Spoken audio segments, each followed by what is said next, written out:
সবাই মিলে যাচ্ছি সাইমন বিচের দিকে। তো আজকেও আমরা খুব মজা করব যেহেতু সবাই একসাথে আছি।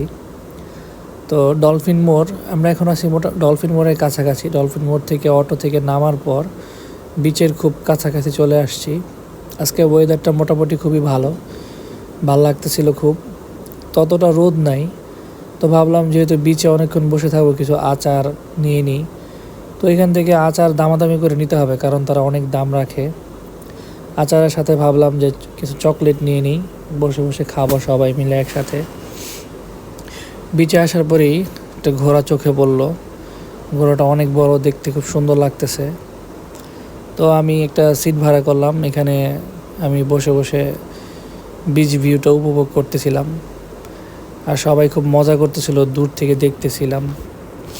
সাগরে আসলে আসলে মনটা খুব ভালো হয়ে যায়। এখানে আরিয়ান, ঈশান তারা খুব মজা করতেছে বালুর মধ্যে।